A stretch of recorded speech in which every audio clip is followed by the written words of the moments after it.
the leading political scientists, Martin Gilens, came out with a study of the relation between public attitudes and public policy. What he shows is that about 70% of the population has no way of influencing policy.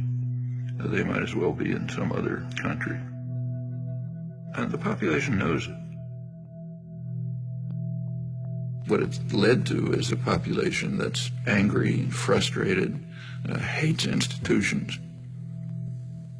It's not acting constructively to try to respond to this. There is popular mobilization and activism, but in very self-destructive directions. It's taking the form of unfocused anger, attacks on one another, and on vulnerable targets. That's what happens in cases like this. It is corrosive of social relations, but that's the point. The point is to make people hate and fear each other and look out only for themselves and don't do anything for anyone else. One place you see it strikingly is on April 15th. April 15th is kind of a measure, the day you pay your taxes, of how democratic a society is. If a society is really democratic, April 15th would be a day of celebration. It's a day when the population gets together, decides to fund the programs and activities that they have formulated and agreed upon. What could be better than that? So you should celebrate it. It's not the way it is in the United States. It's a day of mourning. It's a day in which some alien power, has nothing to do with you, is coming down to steal your hard-earned money, and you do everything you can to keep them from doing it.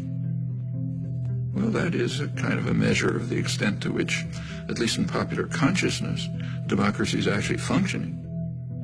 Not a very attractive picture.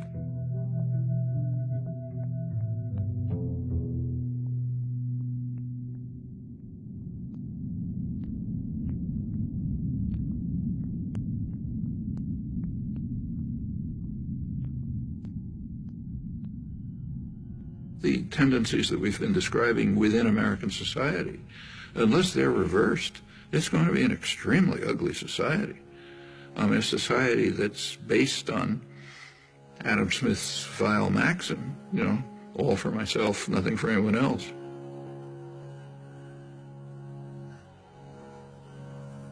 A society in which normal human instincts and emotion of sympathy, solidarity, mutual support, in which they're kind of like driven out. That's a society so ugly, I don't even know who'd want to live in it. I wouldn't want my children to. If the society is based on control by private wealth, it will reflect the values that it in fact does reflect. The value that is greed and the desire to maximize personal gain at the expense of others. Now, any society, maybe a small society based on that principle is ugly, but it can survive. A global society based on that principle is headed for massive destruction.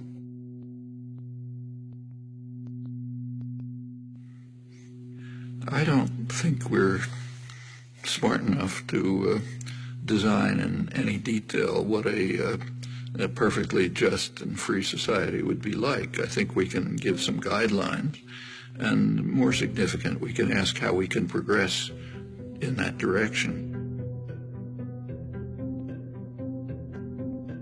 John Dewey, the leading social philosopher in the late 20th century, he argued that until all institutions, production, commerce, media, unless they're all under participatory democratic control, we will not have a functioning democratic society.